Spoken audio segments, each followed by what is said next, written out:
Más de mil gritos, el podcast de nuestro cine. Nunca más volverás a dormir. Me llamo Ángela. Me van a matar. ¿Qué es esto? ¿Pero qué está haciendo?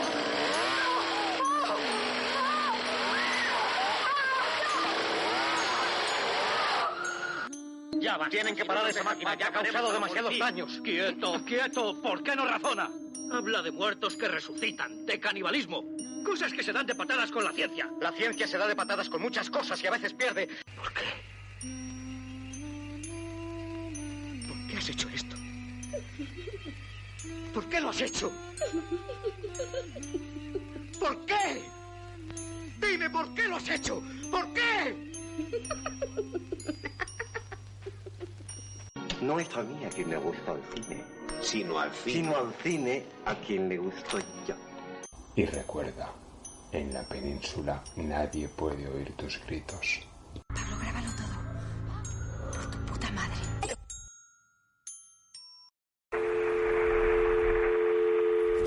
Policía, dígame. ¡Ayuda! ¡Ayuda, por favor! Necesito que te tranquilices y me describas lo que estás viendo. ¡Está aquí! ¿Sigues ahí? ¿Hola?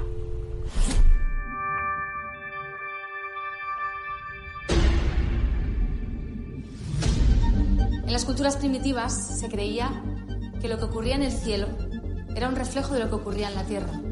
Por eso se creía también que durante los eclipses la oscuridad reinaba por encima de la luz. Lo que habéis hecho aquí es muy peligroso. Aquello de lo que no te despides se queda contigo. Aquello de lo que no te despides se queda contigo. No mováis. Pero si estoy yo sola. No. No estás sola.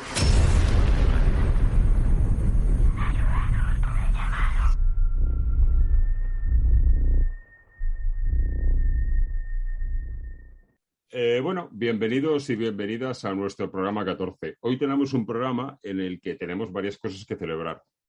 Por un lado, tenemos el honor de contar como invitado con alguien muy especial sobre todo por el cine que ha hecho y por lo que ha hecho por la industria. Es don Sebastián Darbó, que dicho sea de paso, este fin de semana fue galardonado con un premio a su carrera en el Fantaxis 21 de Castellón. Muy buenas, bienvenido, Sebastián. Buenas y mágicas y misteriosas existencias para todos los que nos están escuchando. Un placer, como decía, tenerlo con nosotros porque creo que la cinematografía que usted ha añadido a nuestra industria ha sido grandes títulos.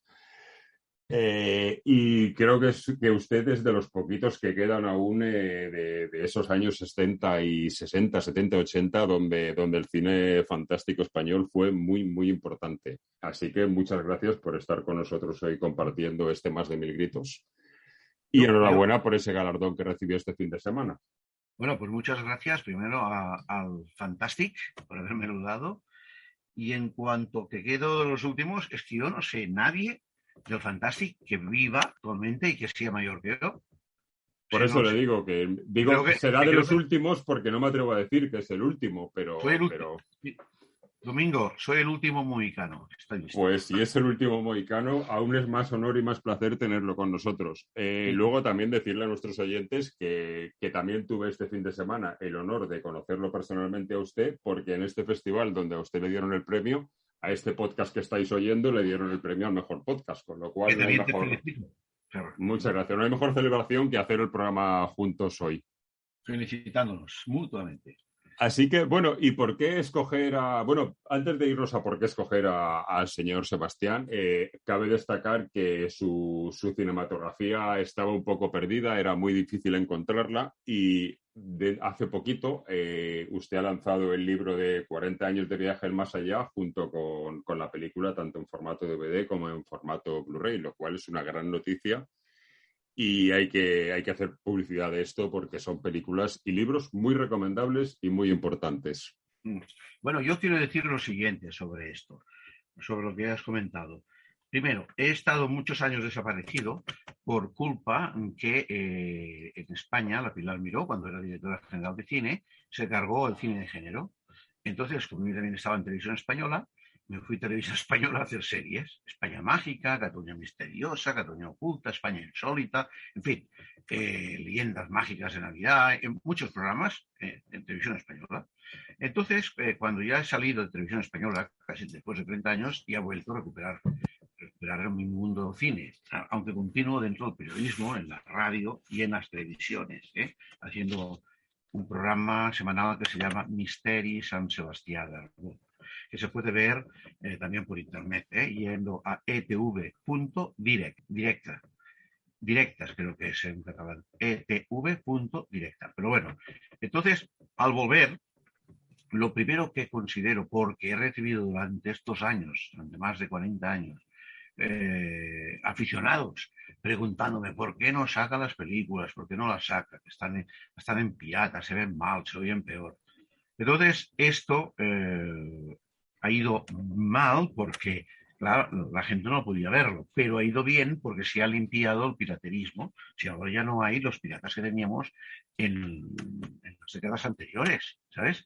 Yo agarré uno de los piratas y aún se atrevió a decirme: la culpa es de ustedes, los que hacemos las películas, porque si ustedes lo hubieran sacado, yo no lo hubiera pirateado. Claro, correcto. La culpa es del autor. Muy bien. Me va a permitir darle un aplauso desde aquí porque yo creo que yo sí que soy, también me voy a poner como que soy el último, porque yo soy más joven, soy de otra generación, pero yo creo que soy de los únicos o el único de mi generación que esto que usted acaba de decir de Pilar Miró, soy de los que lo piensa, lo mismo que usted ha dicho. Y que yo en 1000 reuniones con otros directores, con otros cortometrajistas y tal, cuando yo digo esto me miran como diciendo: ¿pero qué dice este tío? Como que esta historia no la sabe nadie, y es una gran verdad que Pilar Miró fue la que fusiló el cine fantástico español. No, oye, una cosa, Domingo, y a todos los que nos están escuchando. Si leéis el libro Más allá del cine de Sebastià d'Aragó, que es de Apple Heap, escrito por nuestro amigo Diego Peñalver también. Que también estuvo por aquí en nuestro programa hablando sobre su maravillosa película. Sí, bueno, pues en ese libro hay todo un capítulo extenso donde explico de pe a pa todo el movimiento del cine español gracias a esta señora. Y acabo hablando con ella unos meses antes de morir, en Barcelona, porque ella y yo entramos juntos en Televisión Española como ayudantes, y le digo: ¿estás satisfecha con lo que has hecho? Y me dijo: no, yo no quería hundir el cine, lo que quería era ayudar a los nuevos realizadores. Pero bueno, se cargó la industria y luego, ya sabéis, produjo el gran fenómeno paranormal de vaciar de espectadores todas las salas del cine. Claro, porque el cine que se empezó a hacer entonces era un cine bastante poco interesante, en el que solo se hablaba de política y de poco más. Y la gente, pues, demandamos otro tipo de contenidos, algún tipo de guerra civil. Las películas esas que hacían basadas sobre bestsellers, sobre obras clásicas, que tenían un color verdoso, todas ellas. Incluso he hablado con algunos directores de fotografía diciendo: ¿pero cómo es esto? ¿No? Este dominante que tenían verdoso y ala de mosca, lo tienen en estas películas. Bueno, en fin, gracias a Dios ya han desaparecido, han sido abducidos estos. Bueno, pues gracias al dios del cine que queda, que es Sebastián d'Aragó, pues tenemos ahí la oportunidad. Y antes de entrar a hablar de la película que nos ocupa hoy, una última pregunta. Quiero pensar que sí, y estoy seguro de que sí, pero debo de preguntárselo. Ya está en la calle una maravillosa edición en Blu-ray de Viaje al Más Allá. Esto quiere decir que el resto de su filmografía también la podremos ver con el tiempo, ¿no? Bueno, vamos a ver. En principio, yo quería hacer solo el DVD, como hice de El Pionero, que la dirigió Luis Esquinas, y va sobre mi vida, sobre cómo hice la trilogía de películas parapsicológicas, que en realidad es una tetralogía porque hay una cuarta, que es Viaje más allá, El ser, Más allá de la muerte, y luego se puede añadir Acosada. Pero bueno, entonces la saqué en VHS, ahí en DVD, perdón. Sí. Y ahora, al sacarla, esta Viaje más allá, me di cuenta que no cabía todo el material extra que yo tengo. Mucho, que es lo que les gusta a los aficionados, ¿no? Entonces me he visto obligado a hacer en DVD, ahí en Blu-ray, Sí. hacer la película porque caben más extras.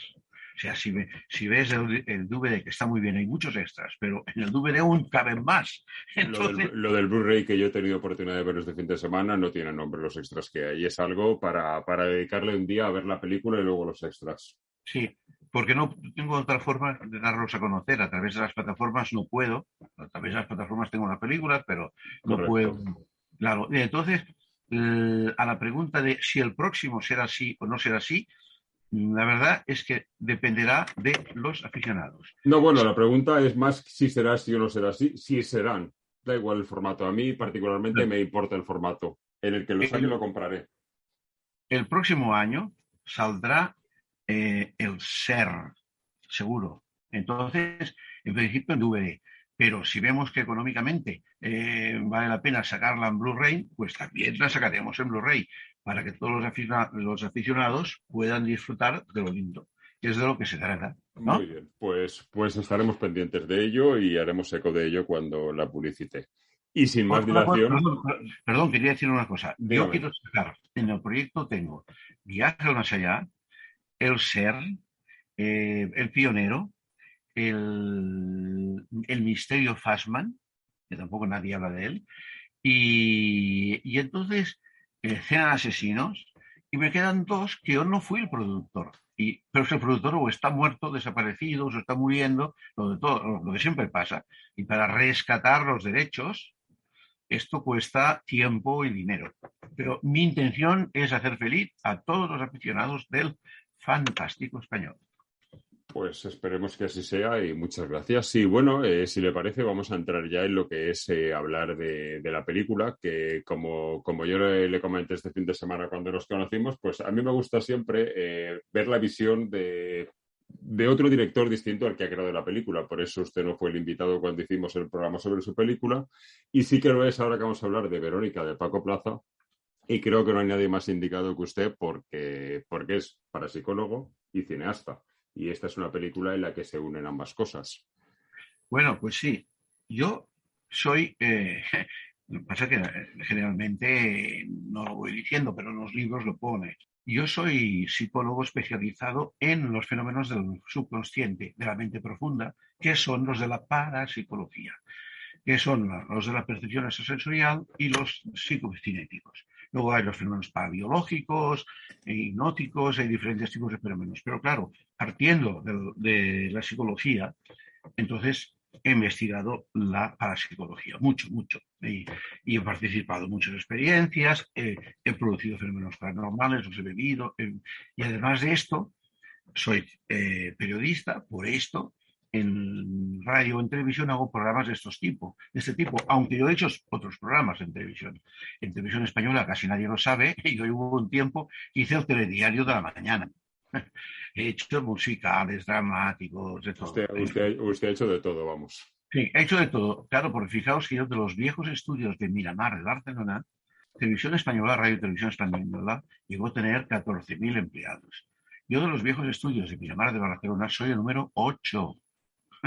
Claro, desde el año 66, y yo venía del cine, del spaghetti western, de las comedias que hacíamos en Stuart City, en Almería, en fin, muchas películas. Y cuando Televisión Española empezó, necesitaba filmar en exteriores, como no teníamos vídeo, hizo convocatorias para fichar a profesionales del cine. Y entonces me presenté en una posición y lógicamente la gané porque sería más que el que me examinaba, porque el que era profesional era yo, no el que me examinaba, que era un cargo ejecutivo. Bueno, en fin, entonces, claro, debo explicarlo, si no te importa, a los oyentes para que sepan mi trayectoria. Dentro, aunque estaba en televisión, todos mis programas eran filmados. Seguía haciendo cine, pero para televisión, ya que para las pantallas grandes no podía hacerlo gracias al boicot que teníamos de la Dirección General de Cine. Bueno, entonces, cuando ya pude, en los años 70, hice un primer mediometraje, era entre corto y mediometraje, que yo produje y adapté el guión, era una obra de Edgar Allan Poe, que se llamaba Valdemar, el homúnculo dormido. La dirigió el que era mi ayudante en televisión española y que luego en el cine también lo fue, Tomás Muñoz, ¿sabes? Porque yo estaba en la SER, no teníamos trabajo. Bueno, ese documental, que es del año, calculo, 72, 73, sí, debía ser así, más o menos. Y ganó el primer premio del Festival de Sitges. Antes, hacia el 69-70, hice otro pequeño reportaje, era un cortometraje que se llamaba Parques Nacionales en los Pirineos, que ganó el premio Sonimag, de aquella época, que ahora ya no existe este premio. En el año 69, ¿quién iba por los Pirineos? ¿Con un burro o con jeep, como iba yo? Iba buscando el eslabón perdido, al yeti, al simiot, como decíamos en catalán, pero no lo encontré, pero firmé los parques. En color, en aquella época, que no había tanta gente, solo había gente en las pistas de esquí. Eso fue en el 69, luego en el 72, 73 hice Valdemar y ganó. En Sitges, luego en el 75, así, hice Ascensor, producida por mí y dirigida por mi ayudante, Tomás Muñoz, que ganó la Berlinale, el Festival de Cine de Berlín. Claro, entonces digo, bueno, ahora que ya vemos que el equipo está, porque los técnicos, el equipo artístico, éramos los mismos, digo, ahora que el equipo está fogueado, como buen psicólogo que soy, ya los tengo a todos entrenados, por decirlo así, vamos a hacer el largo. Al hacer el primer largo, en el 80, ¿qué hice? Pues busqué un argumento, unos temas que yo conociera en profundidad. ¿Y cuáles conocía? Los de la parapsicología, los casos extraordinarios de la parapsicología. Y más allá, el viaje más allá consiste en 5 historias diferentes testificadas, o sea, están argumentadas y están documentadas. Por eso Ángel Sala, el director del Festival de Sitges, dice, con esa película se inició un género dentro del fantástico, un subgénero llamado el docu-horror. El docu-horror, es correcto. Y quizás no, usted es el que inventó este género, pero quizás la película de la que vamos a hablar de Paco Plaza está dentro de ese género también, ¿no? Sí, pero quiero decir lo siguiente, no es que no he terminado. Estas 5 historias estaban unidas por otra historia, como has visto en la película, más grande, ¿no? Sí. Que unía todo el argumento. Entonces, tienes que ver desde el principio la primera secuencia para entender la última.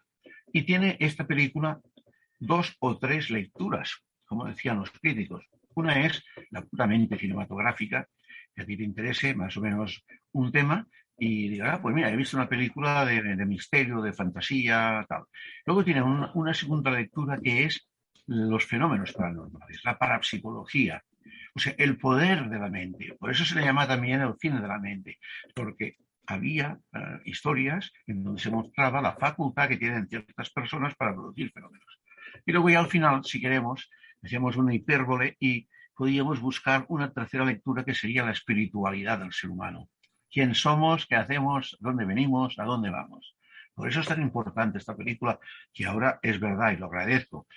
No solamente a los aficionados, sino que lo agradezco a los medios de comunicación, aunque sean pequeños, como Exhume, o editoriales como Apple, o vosotros, o otros que tengáis medios de difusión, el haberse acordado de esta película, porque nos ha resucitado lo que aparentemente estaba muerto.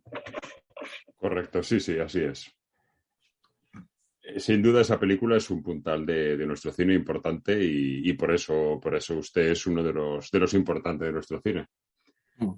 Entonces, retomando el tema de Verónica, yo lo primero, que esto es una cosa que me interesa comentar con usted, lo primero que me llama la atención, supuestamente está basada en una historia real, aunque evidentemente estará cinematográficamente modificada para que funcione mejor en la pantalla. Está dramatizada. Correcto, dramatizada es la palabra que estaba buscando y que no me ha salido. Lo primero que destaca es que el título de la película es Verónica porque la niña se llama Verónica cuando la niña real se llamaba Estefanía. Y yo esto pienso, no sé si usted estará de acuerdo, que de la generación que yo soy, cuando yo iba al colegio, había una leyenda urbana en la que se decía que si tú decías 3 veces frente al espejo Verónica, aparecía junto a ti un ser maligno que te iba a hacer algo. Supongo que la elección de este título y el cambiar lo de Estefanía por Verónica irá por este lado, por esta leyenda urbana que entiendo que usted conocerá perfectamente. Bien, lo conozco perfectamente. Verónica, en realidad, técnicamente se llama psicomanteum, que lo utilizan todavía mucho en Argentina, que consiste en ponerte delante de un espejo y hablarle a aquella cara que ves al espejo, que eres tú, hasta que se deforma por una visión de tu subconsciente. O sea, intervienen los fractales de la reflexión de la luz sobre el espejo y ahí ves algo que a lo mejor te da tu futuro o te advierte de algo que te va a pasar o que te está pasando, o una doble personalidad. Pero se llama psicomanteo, que significa mantear, mover, darle un toque a la mente, a la psiquis, psicomanteo. Entonces llamaban Verónica porque hay una experiencia de tipo esotérico que consiste en coger un libro y atravesarlo con unas tijeras y entonces ponerlo encima de la mano y preguntarle, encima de la mano puesta, podríamos decir, de lado, no plana. Entonces el libro compensa derecha o izquierda, tú lo tienes allí bien equilibrado, ¿verdad? Y tú le haces preguntas y según lo que le preguntes se va a la derecha o a la izquierda. De aquí viene el nombre de Verónica. Correcto. O sea que sí que vamos por ahí, sí que le han dado ese título. Y la cinta yo creo que el arranque que tiene con esa llamada a la policía, que creo que ya es sobrecogedora, y que de esto me he acordado cuando estaba hablando con usted y me hablaba de Viaje al Más Allá, que acaba como empieza. Verónica también acaba como empieza, porque esta primera llamada a la policía que hay para que acudan a su domicilio luego también es el final de la película, o casi el final. Sí, es un capicúa. También es curioso, yo en esto no había pensado y he caído ahora hablando con usted. Ayer cuando vi la película no caí en que era que también capicúa como Viaje al Más Allá. Sí. Quiero decir lo siguiente, niño. Vamos a ver. El director Paco Plaza es un discípulo avanzado, parece ser, de Sebastián Darbo, porque de todos los que han habido, estaba el Balagueró y luego estaba él. Son los dos que yo creo, sobre todo Paco Plaza, que lo han captado mejor el tema. Y Paco Plaza ahora es un especialista. Entonces, Paco Plaza, cuando el productor, el que le propuso la historia, estaba explicando una historia real que ocurrió el 15 de junio de 1991. ¿Qué pasa? Había una chica en aquel momento allí, en la historia real, si queréis lo explico, que por trastornos psicológicos y psicosociológicos de la familia, los hermanos que vivía y el estrés que llevaba encima, se produjo perturbaciones, vivió perturbaciones orgánicas y quizás psíquicas. Pensemos que se trataba de una niña de 15 años que todavía no había tenido la menstruación.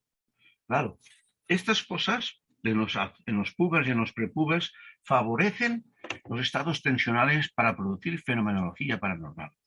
Y la que producía la fenomenología es esta chica, la llamada Verónica. Y todo lo demás es un caso histórico que está referenciado perfectamente en la Dirección General de Policía, porque es un caso que los propios policías vivieron el caso.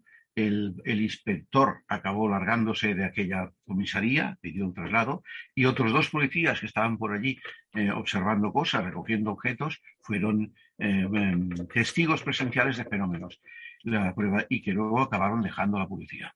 El único caso, según cuentan, no sé si usted conocerá alguno más, el único caso en el que la policía haya hecho un informe real de esto es lo que hemos visto, algo totalmente anormal es lo que hemos visto. No hemos estado en un sitio en el que hemos visto algo normal de lo que solemos ver en nuestro trabajo. Bueno, tenemos otros casos que son históricos. Por ejemplo, tenemos el caso del Duende de Zaragoza, no sé si has oído hablar, que ocurrió antes de la guerra, en donde intervino la policía. Tenemos que podríamos llamarle el primer expediente X de España. Tenemos un segundo expediente X que ocurrió en el barrio de Gracia, en Barcelona, también en un piso donde volaba todo, hasta salía por el balcón, que también intervino la policía. O sea, y que lo vieron. Hay pocos casos, claro que hace muchos años, pero de la época moderna está este caso de 1991, que tampoco hace tanto tiempo, ¿no? No hace. Y es realmente espeluznante que se compruebe, se constate que lo que explican es verdad. Entrando ya en lo más... Sí, la verdad es que esto que te lo expliquen y que sea verdad, cuando vuelves a ver la película dices, agua, ¿sabes? Que esto haya pasado en un domicilio de verdad y que esto lo haya sufrido una familia, que no es una película de terror sin más, que es algo que ha pasado, es impactante. Bueno, perdona un momento, Domingo, que quiero coger un vaso de agua, una botella de agua. Un momento. Si tienes que cortar, apúntate. No pasa nada. Ya vuelvo a estar en el cañón. Vuelve a estar con nosotros. Sí. Entrando ya en lo que... Porque yo voy a ir cambiando y como ya le decía, y esto está haciendo, puede entrar en lo que quiera, pero yo voy a ir cambiando entre lo que cuenta la película de parapsicología y lo que es la película cinematográficamente hablando, que al fin y al cabo es de lo que va el programa. Yo quería, Domingo, añadir que esto ocurre porque esta chica, como otros casos, me acuerdo de otros casos que no te he comentado antes, que ocurrió en Terrassa, también un poltergeist extraordinario, con un puber y un prepuber mezclado en la misma familia. Esto ocurre por los condicionamientos que hay. En Terrassa intervino hasta un exorcista que no hizo nada. Tuvo que acabar viniendo un hipnólogo que se dedicaba a la parapsicología para decir quién producía este poltergeist y por qué. Bueno, pues aquí, en el caso de esta niña, está condicionada porque ella y sus hermanos estudian en un colegio religioso de monjas.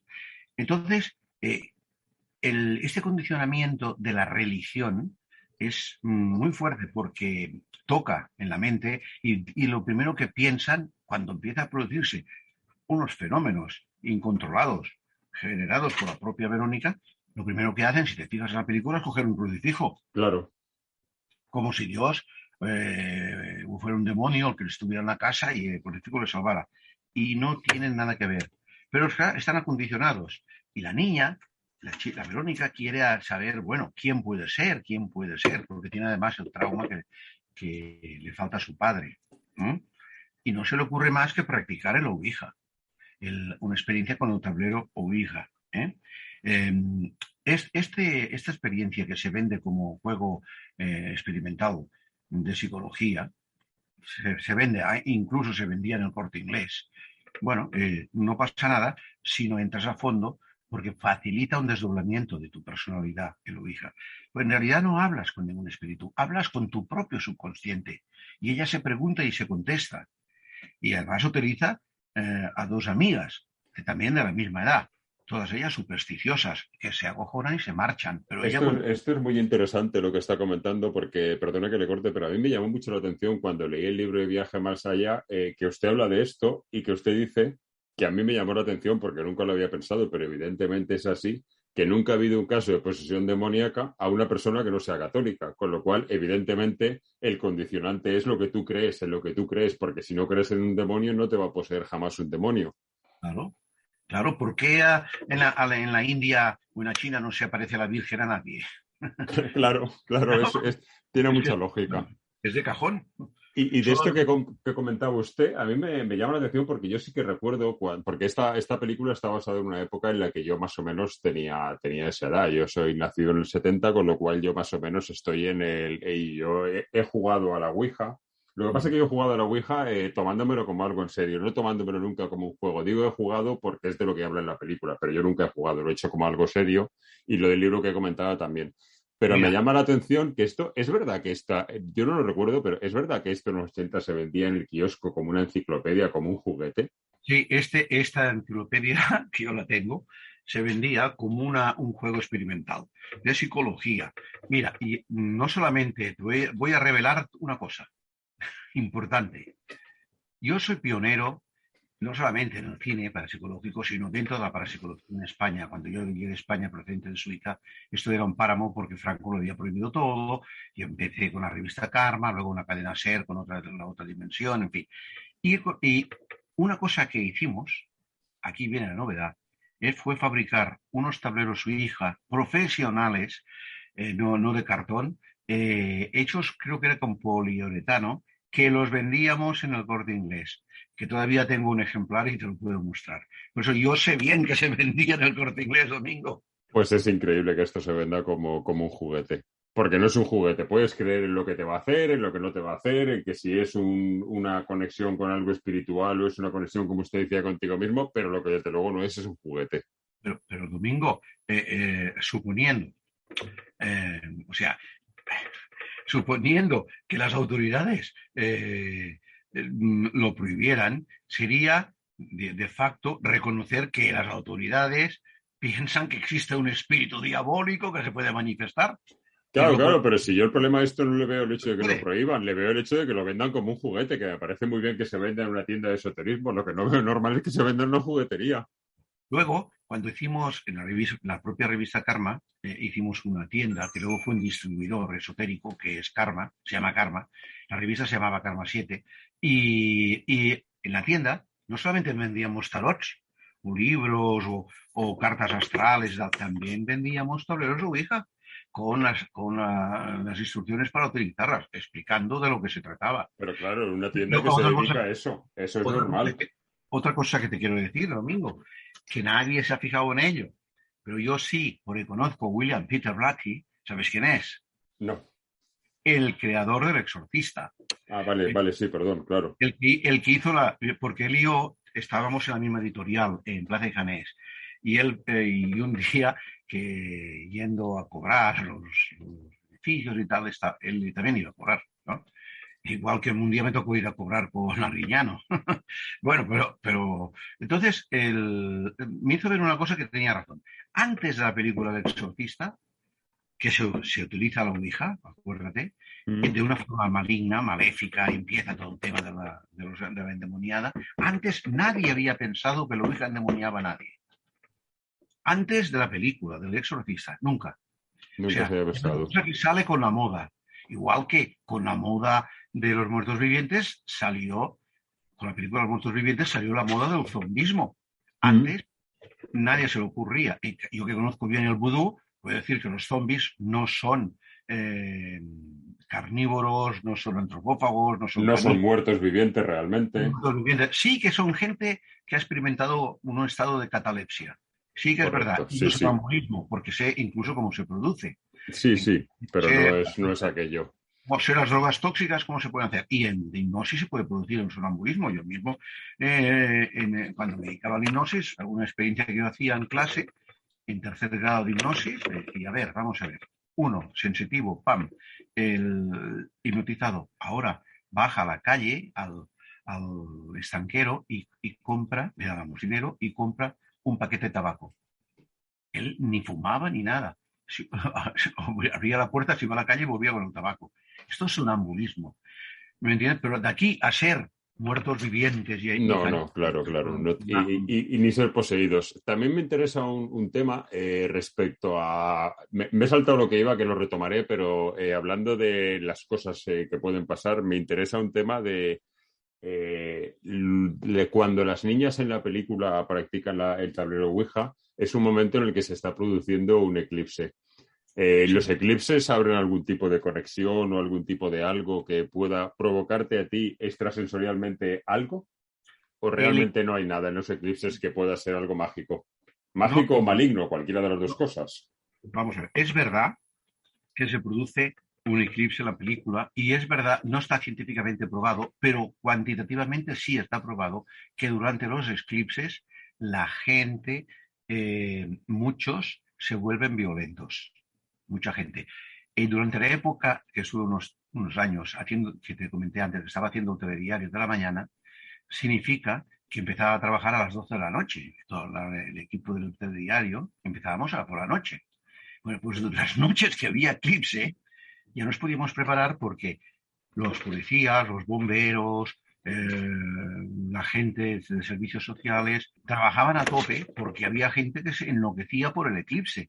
E incluso llegué a filmar un tipo que desde un balcón en la Rambla de Cataluña lanzaba butanos, tiraba butanos por el balcón.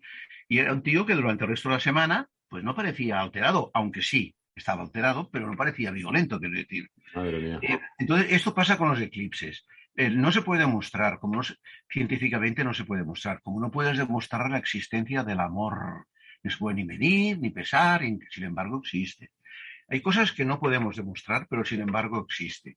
Mira, una cosa que a veces lo hablo con los astrónomos, digo, ¿por qué a veces la Luna se ve más grande? ¿Lo has visto, no? Se ve enorme. Sin embargo, la Luna siempre está a la misma distancia. Dice, es que debe ser el efecto lupa. El efecto lupa de la atmósfera, pero no se puede demostrar. pero es verdad que la Luna a veces sale por el mar y sale grande, y redonda. Sí, no, y no se sabe por qué. Está igual. Hombre, se mueve, claro, todos nos movemos, pero no se mueve tan hasta el extremo de llegar al mar. Tan cerca. No. Misterios y más misterios. Hablando de lo cinematográfico, por ejemplo, a mí cuando la película ya, digamos, ha arrancado, nos ha presentado los personajes, que a mí me parece muy interesante el que sean caras desconocidas, creo que es un acierto, porque la protagonista Sandra Escamena, creo que se llama, es brutal como lo hace. Pero es un acierto el que sea desconocida porque empatizas más con la niña, te sientes más identificado. Y también me parece muy destacable la manera que tiene Paco de rodar en ese momento que están a la calle, con la construcción de esa escena, como con una pequeña cámara lenta cuando van al colegio y con esos contrapicados desde el parque. Me parece que cinematográficamente es prácticamente un videoclip en cuanto a lo bonito que es. Aquí me has abierto varias puertas. Una de ellas es que, realmente es verdad que hacen el eclipse, hacen el Ouija en el momento del eclipse, lo hacen en un sótano, pero no obstante el influjo de la luna, que es la diosa Selene para los griegos, pues al parecer te sigue afectando. Pero es que en el momento del Ouija, ella sola mueve el vaso y el vaso se quema porque es su propia bioenergía quien lo quema. El vaso se quema y se quema el tablero. Nosotros, en parapsicología, hemos investigado muy, muy detenidamente y en profundidad el tema del Ouija. Hemos puesto, para que lo sepan todos nuestros oyentes, hemos puesto en el vaso, en la cima del vaso, podríamos decir, un sensitómetro.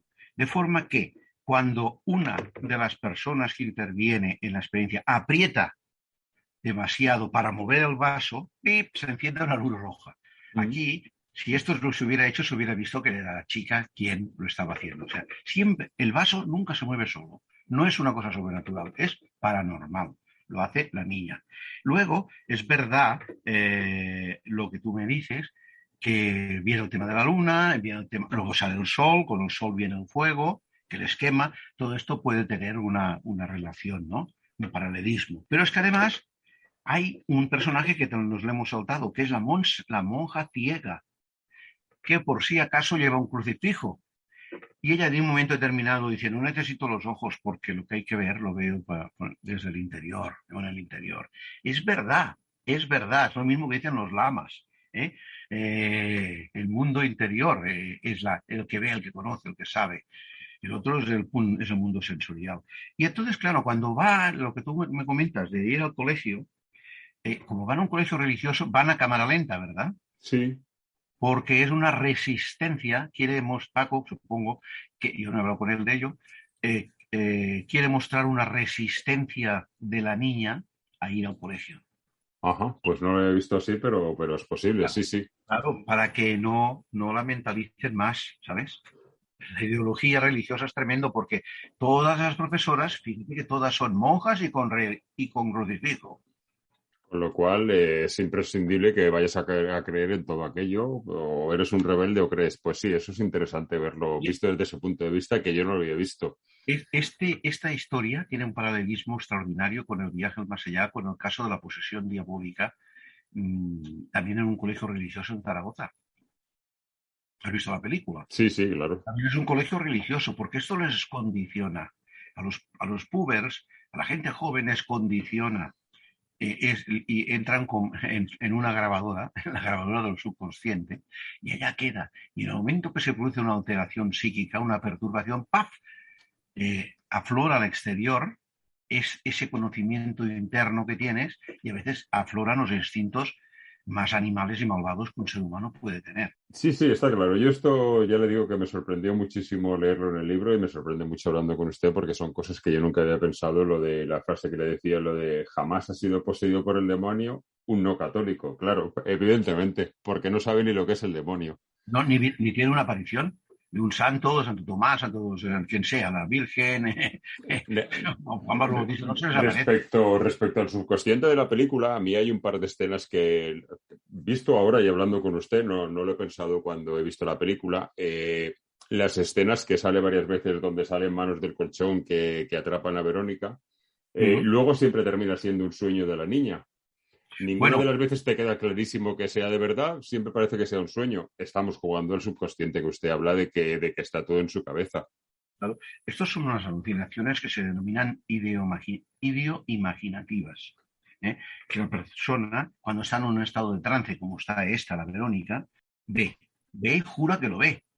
Entonces, la Verónica sintoniza con su propio subconsciente y que ella aparentemente es como si sintonizara con una entidad que es el padre desaparecido. En toda la película se habla que el padre es desaparecido.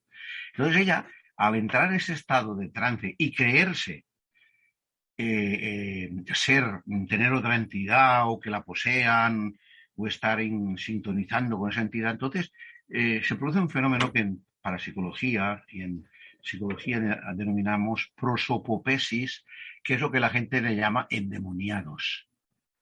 ¿Sabes? Pero es una prosopopesis, de forma que tú adquieres los conocimientos y la entidad de la otra persona, sin que exista.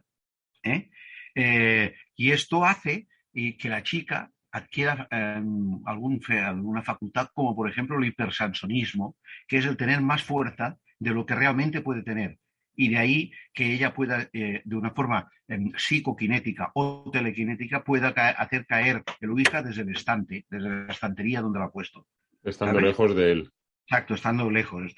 Pero ella no puede controlar lo que le pasa y en la película se ve que la Verónica sufre temblores constantes. Estos temblores, bueno, pueden ser epilépticos, que es un grado, es un primer grado dentro de las perturbaciones psíquicas que uno tiene, la epilepsia. Y en la película al final hace un arco voltaico, como un arco voltaico, he visto que la chica está colgada en el aire, sí, pero en forma de arco. Esto es de una persona epiléptica. Y consecuentemente tiene que extraer, segregar jugos por la boca, que es lo que hace en la película. En la película se ve, pero claro, no hay detrás el profesor de las bocas que lo explica, por eso la gente dice, hostia, ya la entiendo toda.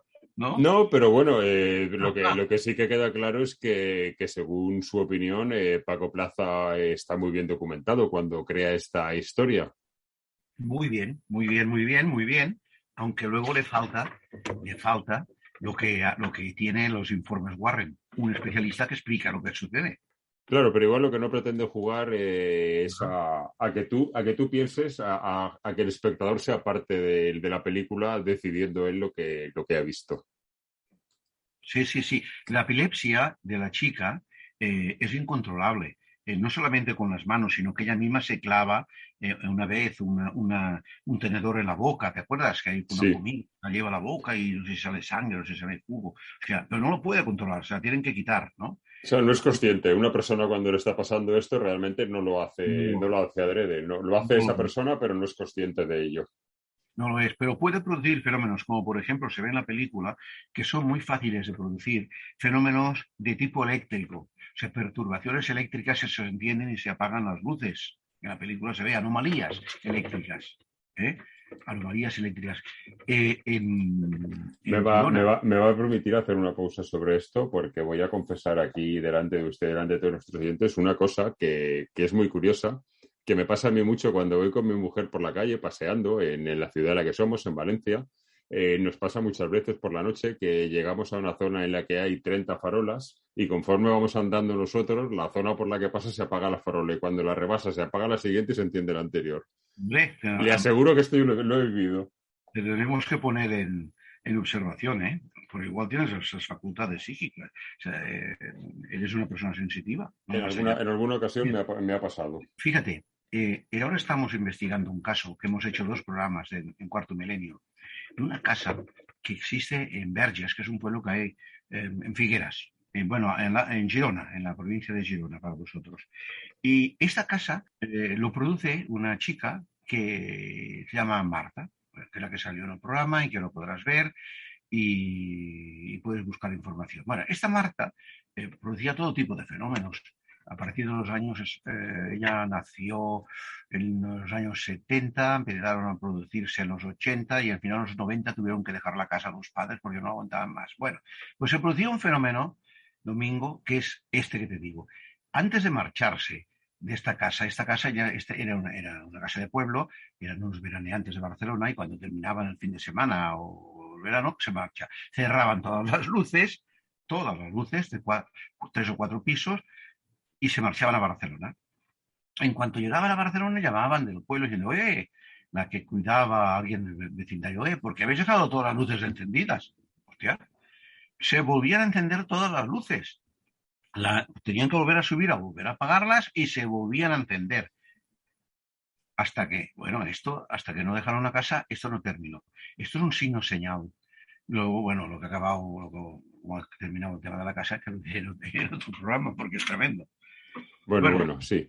Como te iba diciendo, hay diferentes fenómenos que ella mismo se produce en el hombro, por ejemplo, se produce arañazos, que cualquiera diría que es una entidad maligna. Acuérdate que en la película hay arañazos en el hombro. Sí, y las muñecas tiene marcas de dedos, como que le ha apretado algo.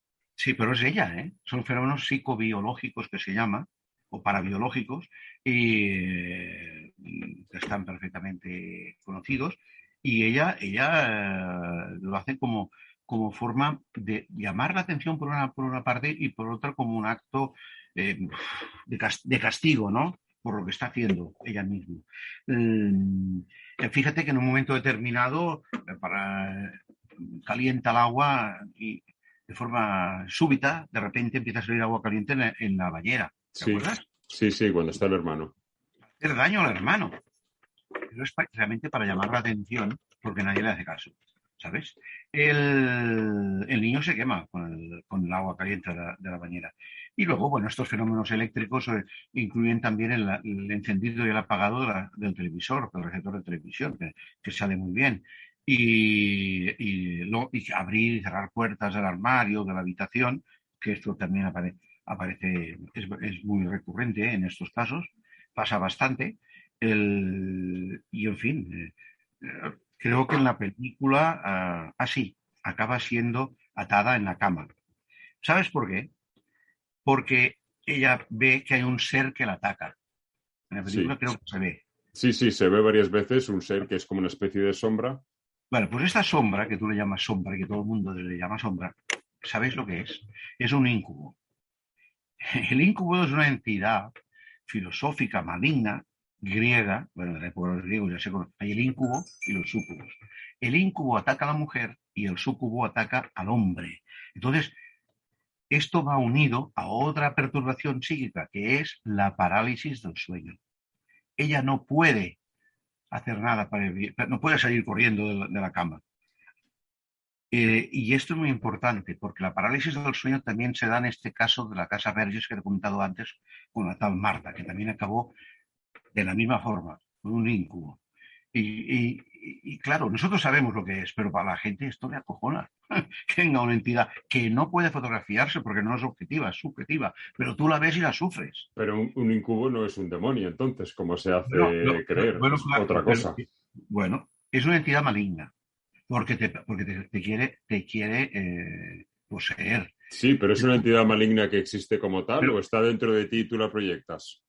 Está dentro de la filosofía griega, viene de la época de los griegos, los romanos, no es un invento cristiano, los incubos y los súcubos. Y los generan, eso tendría que hablar de ahora de ocultismo, como un grupo, un coven ocultista puede generar un egregor, Un egregor es una entidad que desdoblada de ti y que parece que tenga entidad propia y que te domina. Pero no la tiene, eres tú. Eres tú, pero bueno, es un incubo. Y en el caso de las mujeres, esta chica que no tenía la menstruación, que tenía un problema sexual de represión, ¿sí o no? Sí. Pues aparece un incubo que la viola. Está muy bien hecho esto. Está muy bien hecho, Domingo. O sea, para los que sabemos de qué va, es un libro. Bueno, y para los que no sabemos de qué va y solo lo vemos como cine, también está muy bien hecho, porque a mí esta primera aparición de este incubo, a mí lo que me ha llevado a recordar es que pienso que Paco Plaza no rueda las películas como se ruedan hoy en día, que simplemente en el cine de terror suben el volumen para darte miedo o para asustarte. A él lo hace como se hacía en el cine clásico, jugando con la sugestión del espectador. Mira, la prueba de que es bueno, Paco, y es lo que tú dices, no hace cine de terror. En ese caso no hace cine de terror, aunque ha hecho Rec y esto que sí lo es que cuando entra en una habitación la niña, ve algo, no saca el plano de lo que ve al principio, saca el plano de la cara, que está mirando. El espectador no sabe lo que mira y luego se ve. Si fuera para terror tendría que ser al revés, abrir la puerta y ¡pum! Y aparecer algo. Pero él juega en otra liga. Exacto. La semiótica de la imagen es diferente. Es muy bueno este chico. También hay una cosa que a mí me ha llamado mucho la atención y me retrotrae a lo que usted ha dicho hace un momento de cómo se siente la niña, porque yo siempre he dicho que en esta película no hay ningún plano gratis. Todos los planos son por algo. Y creo que tiene momentos muy visuales en los que usa la ciudad. Paco utiliza la ciudad como elemento de mensaje. Es decir, en el momento que ella se siente muy apartada de las amigas y de la familia que no le hacen caso, le hacen bullying. Le hacen bullying. Vemos unas imágenes de la ciudad en la que está unos edificios que están todas las ventanas cubiertas por rejas. Yo creo que eso me demuestra que la niña se siente encerrada. Exacto. Y luego también hay un momento en el que vemos un contrapicado del cielo de unos edificios y cuando hace un giro sobre sí mismo la cámara, lo que dibuja el cielo sobre los edificios es una cruz invertida. Todo esto es mensaje subliminal.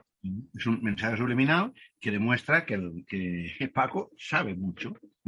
O ha estado muy bien informado en parapsicología para hacer esta película, porque el policía, que es verdad, que vivieron allá, lo que pasó al final, no sabía de parapsicología el policía, ¿sabes? Y el guión está muy bien hecho. Es una película de guión, también. O sea, sí, es una película de muchísimo guión. Sí. De guión y relleno de matices, que a mí hay un matiz que quería comentar con usted, que a mí, yo, como sabe, porque lo hemos hablado este fin de semana, una de mis películas favoritas es ¿Quién puede matar a un niño? Y yo cuando estaba viendo esta película en el cine y aparecen los niños viendo precisamente esa película y precisamente la escena en la que sale Chicho, yo estaba emocionadísimo viendo esto porque me parecía el homenaje más bonito que puede haberle hecho Paco a Chicho. Filmada en Sitges esta escena. Sí, correcto, filmada en Sitges, que se ve la catedral y que es Sitges. Pues volviendo al tema, para acabar de redondear la historia, resulta que la monja, monja ciega, que significa no veo nada, pero lo veo todo, porque tengo una visión interior, es clarividente la tía. Ve, cuídate de lo que le va a pasar a tu familia, y a los tuyos, y a ti. O sea, de hecho, es una medium. Y las mediums son unas personas sensitivas que hacen de puente, podríamos decir, entre el mundo de los encarnados, podríamos decir, y los desencarnados, o sea, entre los que viven aquí y los espíritus. Entonces se ideó este personaje dentro del espiritismo que es una medium, y a través de la medium, del transductor, puedes comunicar con quien sea. Y entonces la medium esa, en este caso aquí, es la monja, que es ciega físicamente, pero ve mucho más. Es clarividente extrasensorialmente, ¿sabes? Los amigos la hacen bullying, la marginan, ella se encierra en sí misma. Entonces, ¿a qué recurren? Recurre a comprarse una enciclopedia de lo oculto. ¿Sí o no? Sí, que era como hacerlo, ¿no? Y copia un signo ocultista que servía de amuleto no de talismán para atraer, sino de amuleto para proteger. Y bueno, y a partir de que ella ya se inicia más en la cuestión del oculto y el Ouija y tal, ya van apareciendo los fenómenos con el móvil, aquel interfono que tienen que se comunica con sus hermanos, que se conectan, que oyen ruidos, las apariciones, las sombras, que es el incubo, los ruidos, y entonces esta famosa garra que la coge y que ella forma. Esto sería, si esta garra existiera, sería lo que se denomina un ectocoloplasma. O sea, esa garra se ve la que le persigue, ¿verdad? Por la casa, por la habitación, por todos lados, la que le amenaza con ahogarla, y en realidad, la hora de la verdad, se está ahogando ella. Sí, igual que cuando se ve a la hermana que la está salvando y lo que estás ahogándola. Claro, porque ella no lo controla este estado. No lo controla. Ella lo que intenta es protegerse con un símbolo, pero como la cosa realmente no es maléfica del exterior, no es una entidad maligna del exterior, sino que procede de ti mismo, bueno, la propia soledad de la chica, incluso la madre también ayuda a que esté siempre sola, la soledad de Verónica hace que se manifieste, que llame la atención todo esto y se desarrollen sus facultades y atacando a sus hermanos, teniendo sueños, bueno, febriles extraordinarios. Hay un momento también en el que ocurre una cosa que quería comentarle y cada vez tengo más ganas de comentársela porque me parece una escena muy visual y que va a colación de todo esto que estamos hablando cuando las amigas la rechazan en la fiesta y que no le hacen caso de volver a hacer la ouija y ella se va a la calle. Es un momento muy visual porque ella va por la calle andando normal y todo el resto de viandantes avanzan hacia atrás. Incluso llega a cruzarse consigo misma. Sí. Esto es muy impactante. Estos recuerdos son de tiempos pasados, ¿sabes? Es como volver atrás, es como si no avanzara, no avanza ella en su historia, en lo que quiere hacer. Entonces es como una repetición, ¿sabes? Y dice, hostia, como si estuvieran parados también, voy para atrás en vez de ir para adelante. Pero hay un momento en la película que, claro, de repente la niña empieza a tener sangre, la menstruación, precisamente aparece la menstruación. ¿Te acuerdas? Sí. En un momento de la película, la niña que ha estado con 15 años sin tener la menstruación, ¡paf!, de repente se produce. Entonces, pero es el esfuerzo que ella hace en todo esto, la deja, atónica, sin fuerzas, destrozada, y por eso lo pasa tan mal, que se ve siempre atacada y forzada y la sangre cae sobre la foto de Verónica, ¿te acuerdas? Sí. Es su propia sangre, que además la quema la fotografía. Sí, quema la foto, correcto. Es un fenómeno de pirogénesis, que ella quema la foto. Es muy parecido a un fenómeno que se estudia en parapsicología, que es la combustión espontánea. Gente que se quema. Que se quema desde dentro, sí. Sí, desde dentro. O sea, es ella quien quema con la sangre. Y claro, cuando el policía hace el informe, sí, él no la ha visto. Él ve las consecuencias, ve que hay una fotografía quemada, ve sangre y ve todo. Parece ser que también ve una levitación, ¿no? Que no al final, esa levitación que te comentaba antes, esa levitación que te dijo que es histérica y que es propio de la epilepsia, es el arco típico de los epilépticos, sí, que no están planos como si fuera una mesa. No es la superficie de una mesa, es el cuerpo que tira la cabeza hacia atrás para ir tirando energía por la glotis, si le sale de dentro, y las piernas hacia abajo. Entonces lo que empuja hacia arriba es el tórax, el cuerpo. Pero eso se puede llegar a ver realmente, o sea, puede haberlo visto el policía, esa persona que parece que esté levitando. Él dice que lo vio y en aquel momento la chica cayó. Cuando cayó del trance, estaba en trance, ¡pum!, cayó. Esto ha estado fotografiado y yo tengo un vídeo que le pasaban algunas veces en televisión, que lo firmamos con un chamán en África. Yo no sé si tú sabes que yo viví unos años en África Negra y conozco bien el tema de la magia negra, la magia roja, el vudú, todo esto, ¿no? Entonces, esto es típico de ellos. Entonces, caes al suelo sin matarte, porque si te matas es la hostia. Y esto es lo que explica el inspector José Ramón Romero, que es el que intervino en ese episodio que se produjo en la calle Gerardo Núñez 8 de Madrid. Esto es lo que él vio. Como te he dicho antes, habían más agentes allí que inspeccionaron. Y lo vieron, sí, fueron 3 personas las que parece ser que lo vieron. Y luego quiero decir una cosa, estos 2 fueron ingresados porque tuvieron trastornos biológicos y psíquicos.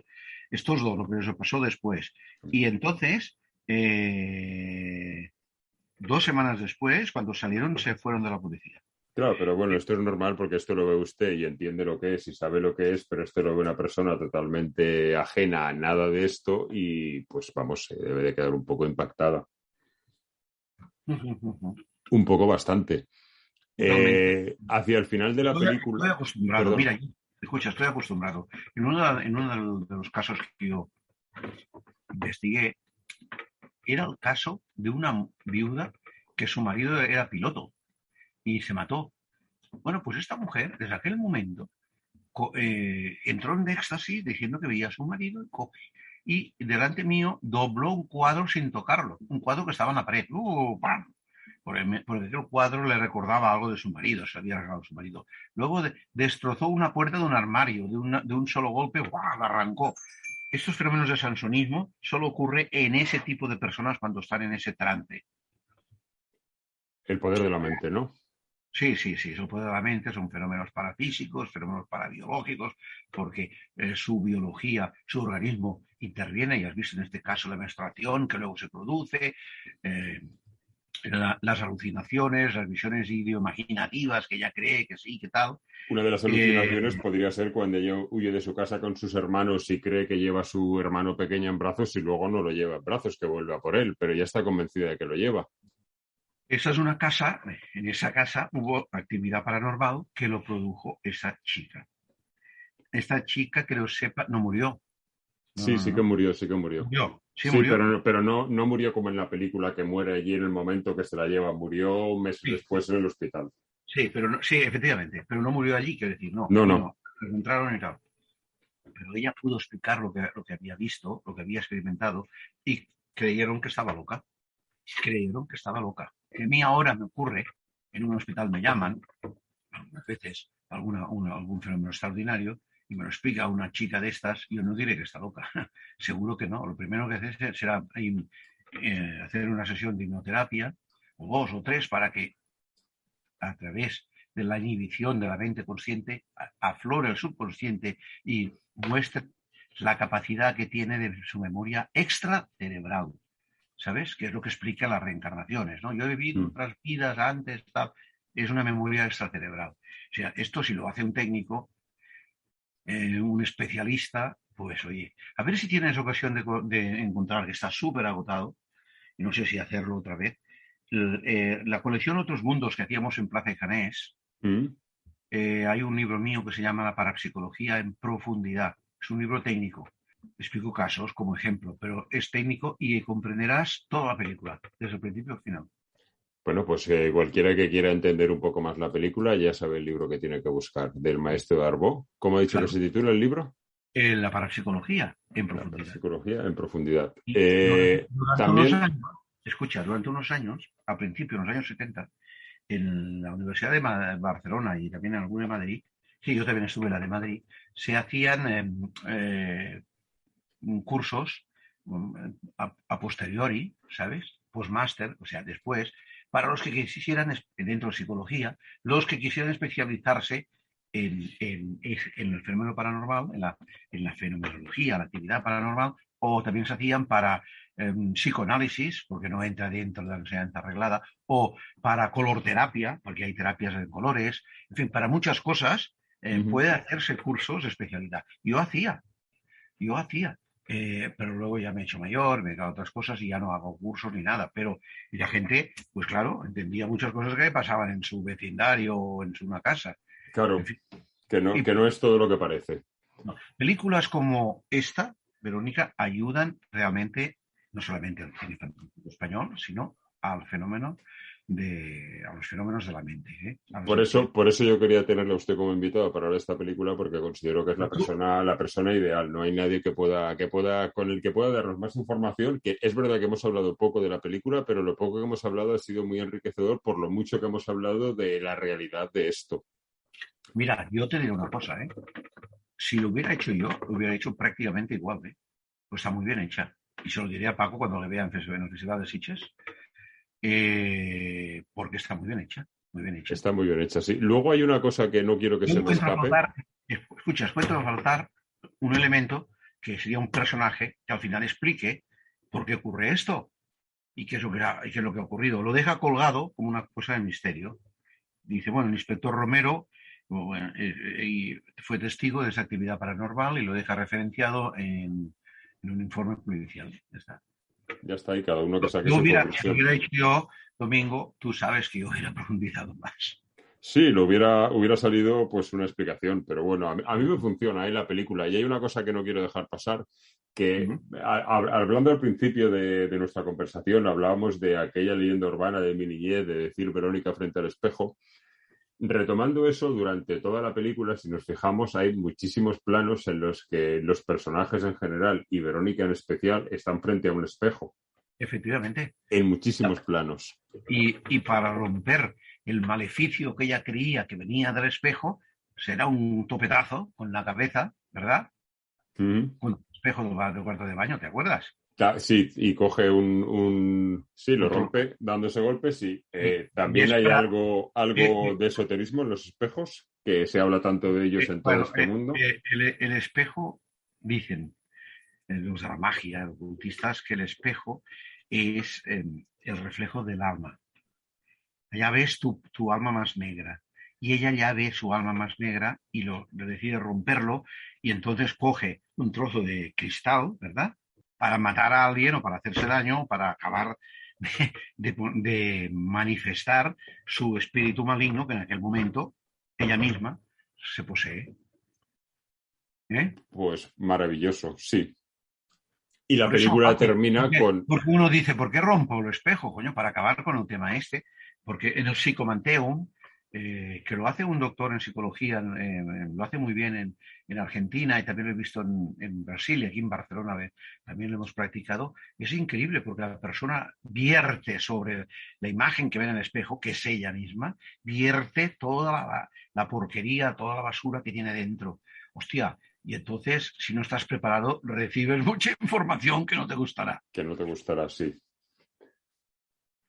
Bueno, y la película finaliza, como usted comentaba, en vez de con alguien dando una explicación, con simplemente el policía escribiendo ese informe que se supone que es el único que existe en la realidad en nuestro país, en la época actual por lo menos. Y yo creo que es un buen final, aunque usted comenta que a usted le falta ahí algo de explicación. Si tú te fijas en Viaje al Más Allá, al final sale Narciso de Vallmenta y te dice... ¿Lo habrá bebido realmente o lo habrá soñado? Porque se lo dice a mi alter ego, que es el que hace el papel de parapsicólogo. Porque realmente no sabemos nada de nuestra mente. Bueno, no sé, hay todo da una explicación así muy, muy subgéneris, pero la da sobre si realmente lo que has visto es verdad o solo lo han soñado. Esto está o es otra dimensión, que como ahora hacen estos los de la física cuántica, ¿no?, que están en el tema de la teleportación, sí. Teleportar objetos. O sea, nosotros no sabemos todavía nada de lo que puede ocurrir en el futuro. Y yo creo que le falta esto. Los informes Warren triunfan porque hay el propio matrimonio Warren, que uno era demonólogo, el marido, y ella era medium, la mujer, que ahora han muerto los dos. Pues ellos mismos explican lo que va a pasar y lo que ha pasado. Entonces, claro, eso ya te ayuda a comprender. Es muy importante esto, porque si no, dejas la película colgada como una película más de parapsicología, un cine de la mente. Bueno, ¿de la mente o no? Porque no ha quedado claro. Porque no ha quedado claro, la película no queda claro. Claro, porque los que no lo sepan dicen, bueno, pero esto no será el crucifijo, no será la monja, no será un espíritu de la hija. ¿Quién coño será? ¿No será el padre del más allá que se quiere vengar de su hija? Bueno, pues... la película, ahora, aparte de la parte como teosófica que estamos explicando de la película, la parte cinematográfica y de la que no hemos hablado casi, es magnífica, está muy bien hecha. Es magnífica. A mí, como le decía, es una película que me encanta. Cada plano que tiene la película significa algo, cada montaje, cada actor, cada comentario. Es una película muy redonda. Es una película que no parece una película moderna, que yo digo que siempre que parece una película de cuando el cine de terror se hacía de otra manera, en su época. Sí, era otra. ¿Tú tienes el teléfono de Paco Plaza? No.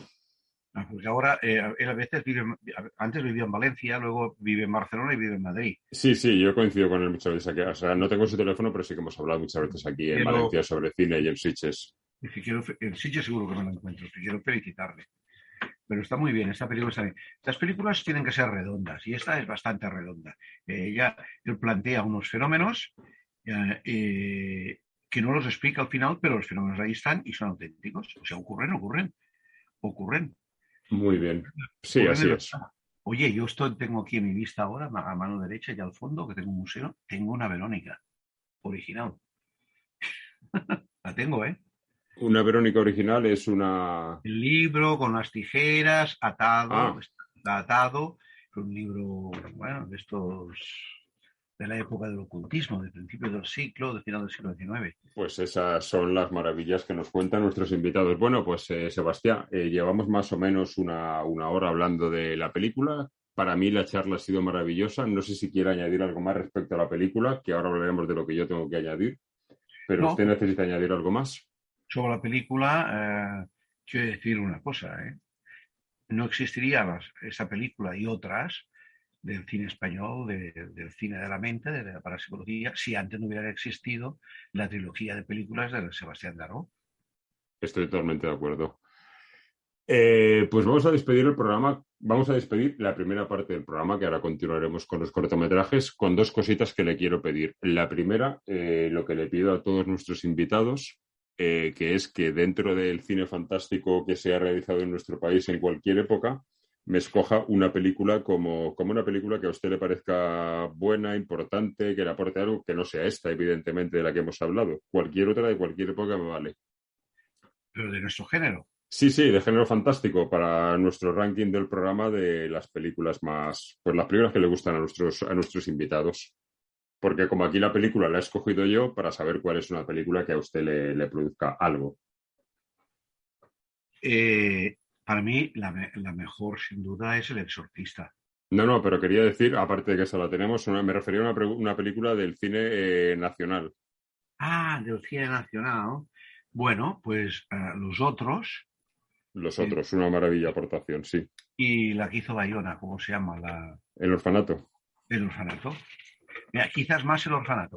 La diferencia, lo explico a los oyentes, de una película a otra, es que una es del mundo de los muertos, toda la película, que va al final hacia el mundo de los vivos, cuando cierran la reja y se queda la casa allí, y otras al revés, es el mundo de los vivos de un orfanato que van hacia el mundo de los muertos que hay en este orfanato. O sea, es al revés. Pero los dos son maravillosos. Pues apuntamos las dos, ¿por qué no? Y luego, una última cosa que ya hemos hablado usted y yo, si le apetecía hacerlo, en nuestro programa anterior, el número 13, que no soy nada supersticioso, pero bueno, de hecho todo lo contrario, soy antisupersticioso, es mi número preferido. Como yo acabo de publicar hace poquito una novela, pues decidí sortear una novela con todos nuestros oyentes, nos tenían que mandar un mensaje, se asignaba un número y demás. Entonces, quien les va a regalar la novela y quien va a escoger a quien le va a tocar la novela va a ser ni más ni menos que Sebastián Darbó, lo cual ya es un doble regalo. Me deberá escoger un número del 1 al 10, que son las personas que han participado, aunque el programa lo ha oído muchísima más gente, pero bueno, han querido participar solo 10 personas de momento. Bueno, pues yo escojo el número 7 y lo razono.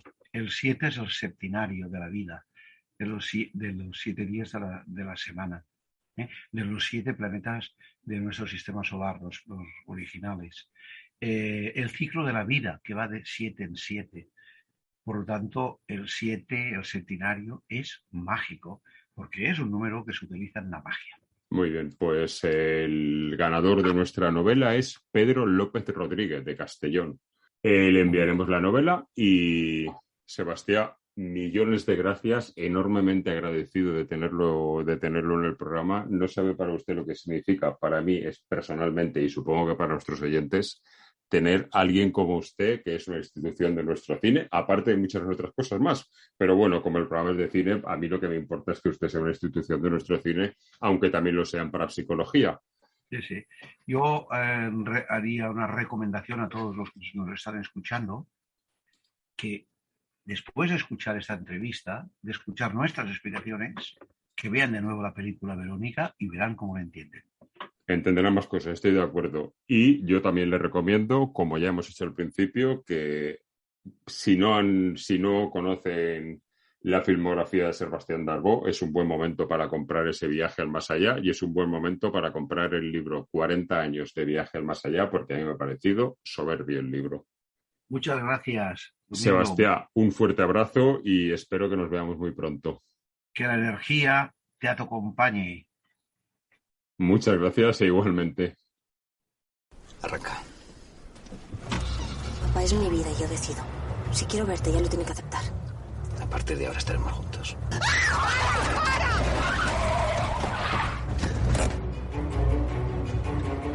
Déjame hablar a mí. No nos ha visto. Tú no digas nada.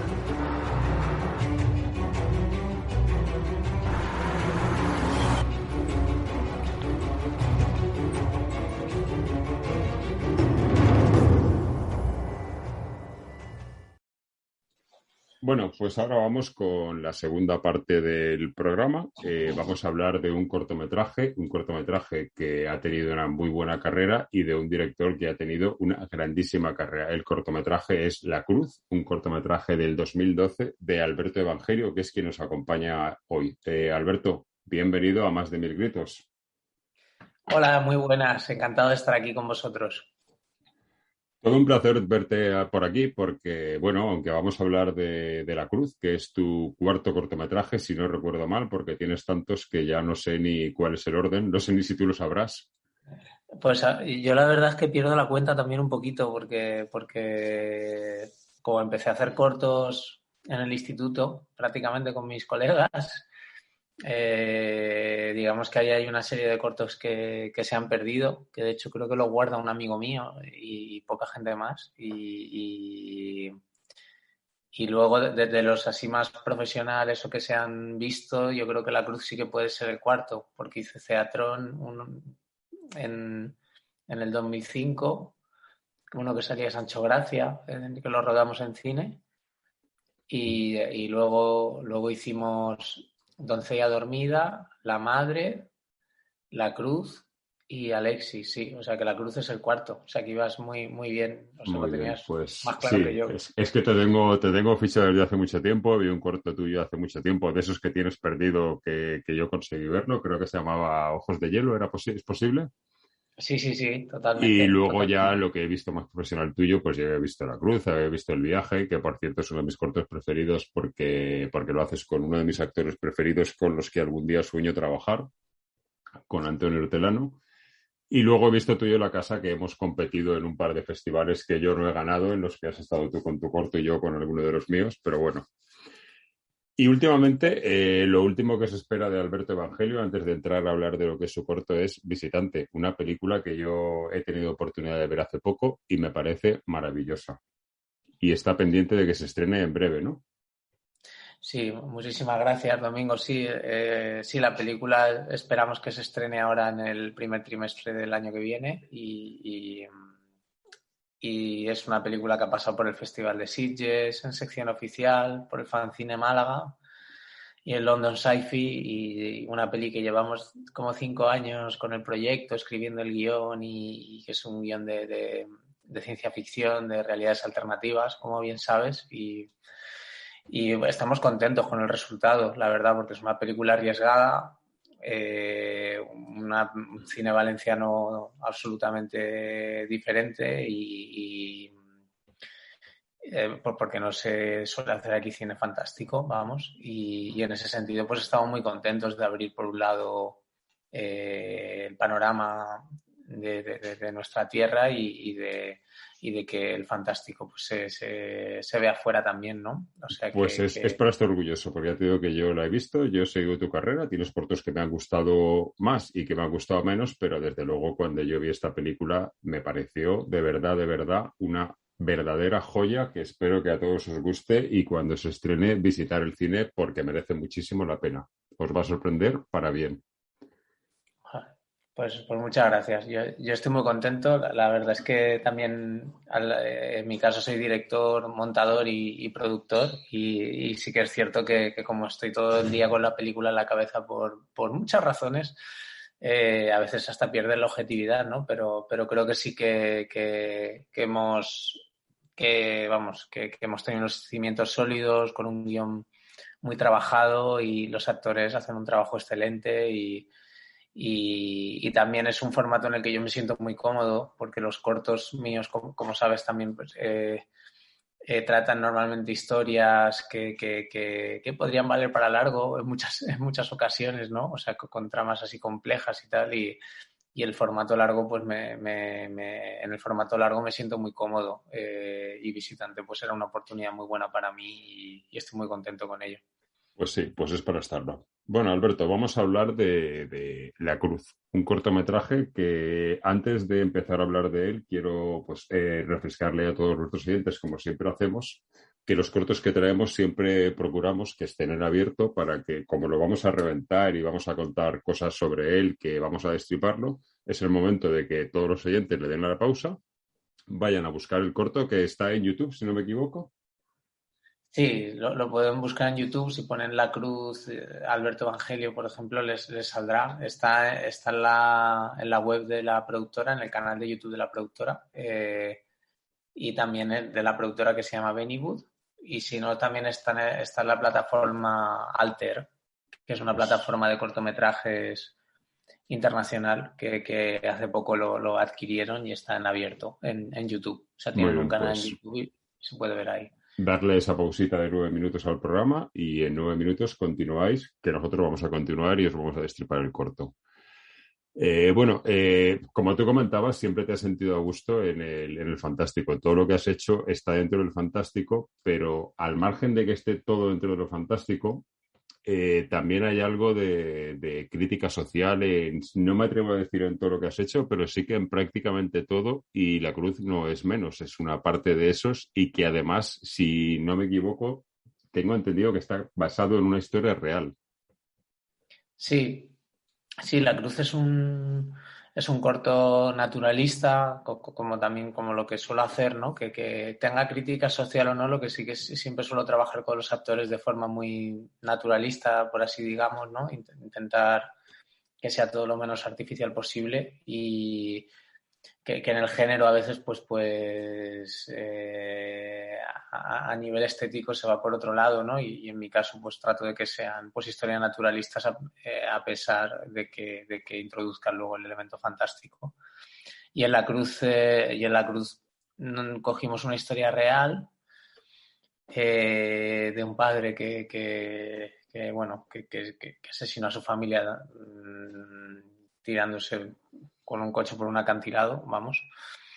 Y a partir de ahí pues desarrollamos la historia del cortometraje y sí tiene crítica social. Es un corto en el que el punto de vista está en la hija de este padre, ¿no? Que al inicio de la película pues parece que quiere retomar la relación con su hija y a lo largo del corto pues surgen varios giros que van enseñando un poco la verdadera cara de este psicópata y lo interesante como crítica social que tiene es que se ve en primera persona lo que puede sentir una víctima, ¿no? de violencia de género. Sí, porque anda Entonces, por ahí y la verdad es que es desgarradora la historia, es desgarradora y desgraciadamente, iba a decir hoy en día, pero no, desgraciadamente desde hace muchísimo tiempo es demasiado realista todo esto, demasiado de estar al día. sí, es una historia que yo, la verdad es que de mis cortos, La Cruz es uno de ellos que cuando lo veo me olvido de que es mío y me suelo meter en la historia y me conmueve bastante, o sea, me afecta bastante cuando lo veo al pensar que es una historia real y también porque los actores están muy bien. Sandra está maravillosa en este tipo de papel Sí, está y me la inmensa creo Sandra, bastante. por cierto, curiosidad, terminamos en el programa de hablar de Verónica y no había sido consciente yo hasta hoy que he vuelto a ver el corto para tenerlo refrescado que el nombre de Sandra en el corto es Verónica, que no tiene nada que ver con la película, pero bueno, me hizo gracia. Mira, pues sí, todo tiene sentido, todo tiene sentido. Los puntos se unen. Ahí. Sí. El inicio del corto, como comentabas, es un padre y una hija que parece que se quieren reunir a mí me ha enternecido mucho, siendo lo dura que es la historia, me ha enternecido mucho el principio cuando el padre va con la hija como enseñándole a conducir, porque yo esto no sé, aparte de que pienso que esto es una barbaridad hacerlo, yo no sé si hoy en día se hace, pero yo aprendí a conducir así, con mi padre a mi lado y yo conduciendo el coche sin tener carnet y teniendo 14 años. O sea, que no sé si es algo, pero es algo muy real, desde luego lo era.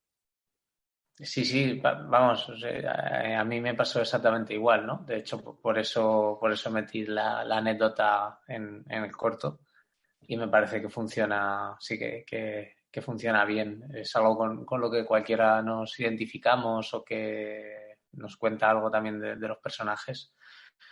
Y creo que es una escena muy cortita, que a lo mejor son 3 minutos o 4, ¿no? El inicio del corto, pero los actores lo llevan muy bien y de hecho es que Sandra y Ramón Ibarra, Sandra Cervera y Ramón Ibarra, que son los protagonistas, ellos actuaban en una serie juntos, haciendo de padre e hija. Entonces tenían mucha confianza heredada, era casi como si fueran un padre y una hija reales, ¿no? Y eso en lo que es el formato corto, que tienes tan poquito tiempo, se respira esa relación, yo creo, de forma subliminal, ¿no? Para el espectador cuando lo empieza a ver, y eso creo que está bastante conseguido, ¿no? Sí, sí, está muy conseguido. Tienen un muy buen feeling entre ellos, que lo que tú dices parece que de verdad sean padre e hija, y yo pensaba que era porque habéis tenido ahí, aparte de que sean buenos actores y tu buen director, suponía que habían ahí horas y horas de entrenamiento, de ensayo,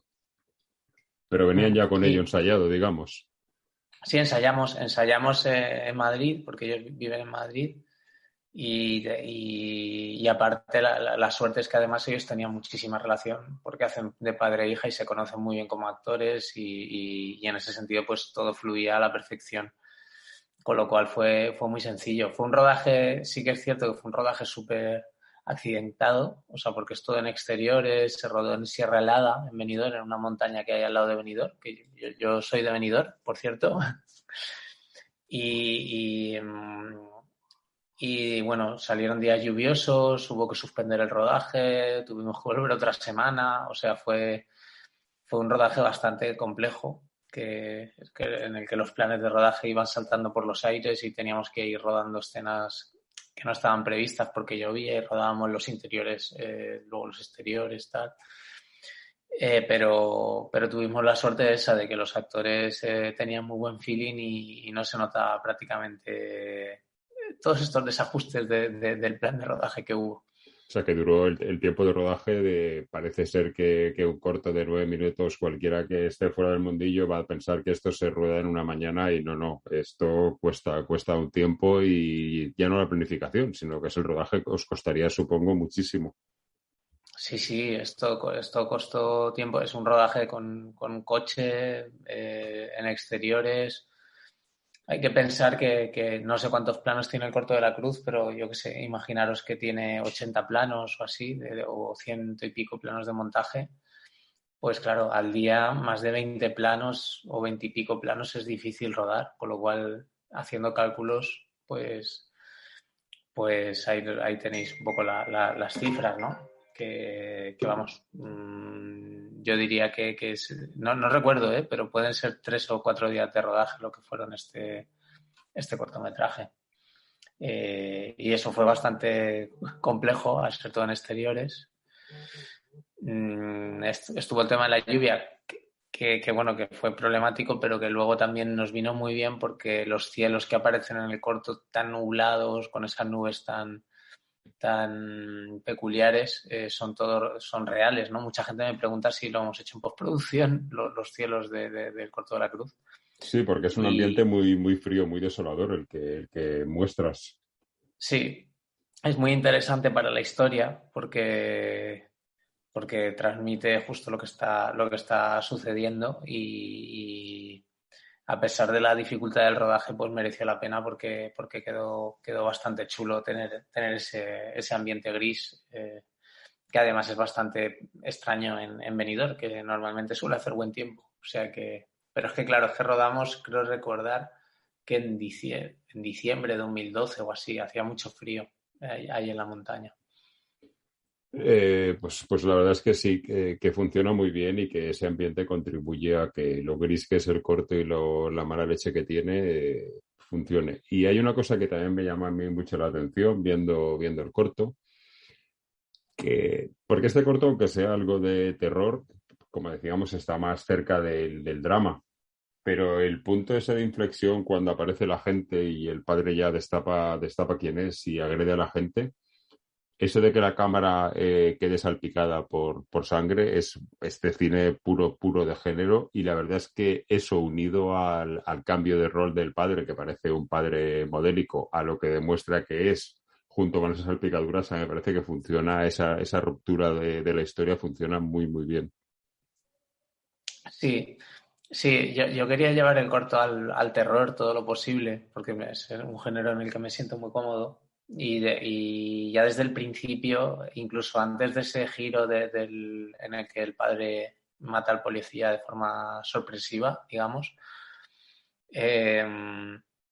antes ya hay como un frenazo que da el coche, ¿no? Que aparece como el fantasma de una mujer, que eso sucede pues como a los 3 minutos del corto o así, más o menos. Y para mí era importante eso, que no transcurrieran 6 o 7 minutos sin que pasara ningún hecho, por así decirlo, de cine de género, ¿no? Entonces también metimos todo este elemento fantástico del fantasma que luego se recoge al final de la historia. Y desde luego, vamos, en las escenas más violentas con el policía y con todo esto de las salpicaduras y tal, a mí yo creo que es chulo introducir estos elementos, ¿no? En una historia naturalista y forma parte un poco de la estética que le quería dar al corto y es algo que atrae mucho yo creo que al público de género. Y que mira, y aquí además se les cuenta una historia, ¿no? De crítica social, ¿no? Con todo este envoltorio, digamos. Sí, pero a mí lo que, aparte que a mí me gusta el cine de género, claro, si no, no estaríamos teniendo esta charla en Más de 1000 gritos, pero lo que, aparte de lo bien que queda esa escena, es que a mí realmente me sorprende, porque yo, como te he dicho, he seguido tu carrera y tus cortos suelen estar dentro del fantástico, pero yo siempre digo que lo que tú haces es terror elegante. No haces un terror con violencia, con tripas, porque sí, no es algo, la violencia en tus cortometrajes no es gratuita, con lo cual este elemento tan, digamos, tan soez, a mí me sorprende en tu cinematografía, pero pienso que queda muy bien porque es una ruptura que funciona muy bien, pero me sorprendió por eso, porque estoy acostumbrado a ver cosas en las que tú funcionas de una manera un poquito más elegante, digamos.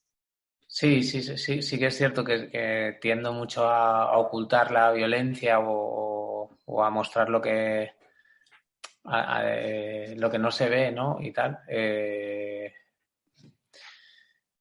Y en este caso, como quería transmitir esa violencia, pues lo jugamos de la forma contraria.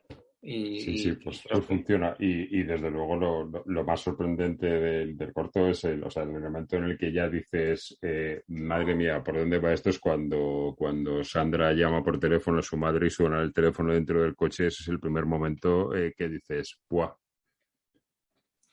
Claro. Sí, digamos que el corto tiene como los dos giros, ¿no? El primer giro es cuando el padre mata al policía y el segundo giro es cuando Sandra llama por teléfono a su madre, que lleva intentando llamarla desde el principio del corto, y descubre que el teléfono está en el maletero y que la madre pues está ahí con ellos, ¿no? En la furgoneta, muerta, evidentemente.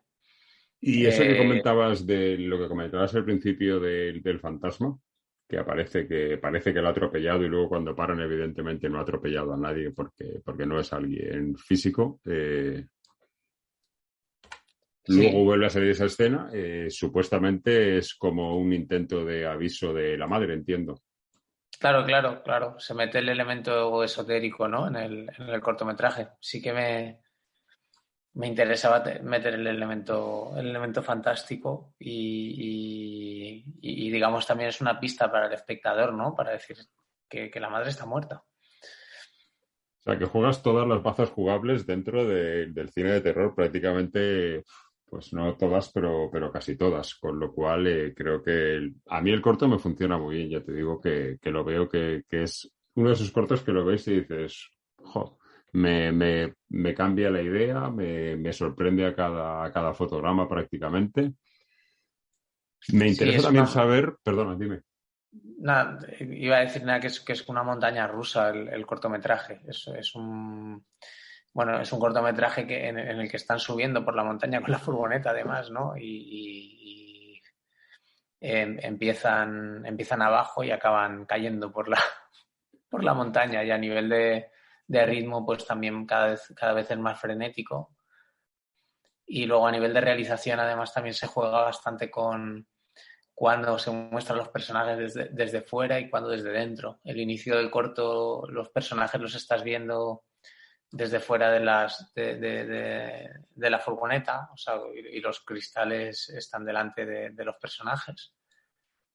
Y quería contarlo así porque al principio nos están diciendo la verdad. Los dos, ninguno es sincero con el otro, ¿no? Y luego cuando se destapa un poco la verdad y vuelven a la furgoneta, vemos a los personajes de cerca con la cámara dentro de la furgoneta y creo que todo esto ayuda mucho a ir potenciando la atmósfera increciendo de la historia. Sí, todas estas cosas son esas cosas que en el cine el espectador ajeno a lo que es la realización no se da cuenta conscientemente de todo esto que tú estás comentando, pero sí que son cosas que al espectador le entran por los poros y le van sumando experiencias en la visualización de la historia. Total. Y perdona, Domingo, que me ibas a preguntar algo. No, te iba a comentar que, claro, hay una cosa que no queda clara en el corto, no queda clara, tampoco es necesario que quede claro, pero a mí sí que me llama la atención el porqué del título, el porqué de un sitio que se llama La Cruz, donde supuestamente hay una cruz. ¿Este sitio existe en Benidorm o es totalmente inventado y por qué? Pues el sitio existe en Benidorm. Yo llevo yendo toda la vida allí. Es una cruz que está en la montaña de Sierra Helada, donde se grabó el corto, además. Y sí, es un lugar real que si en Benidorm desde la misma playa se ve al fondo, en lo alto de la montaña. Y se llama así, se llama La Cruz. O sea, no es que haya una cruz, sí. Es que el sitio se llama La Cruz.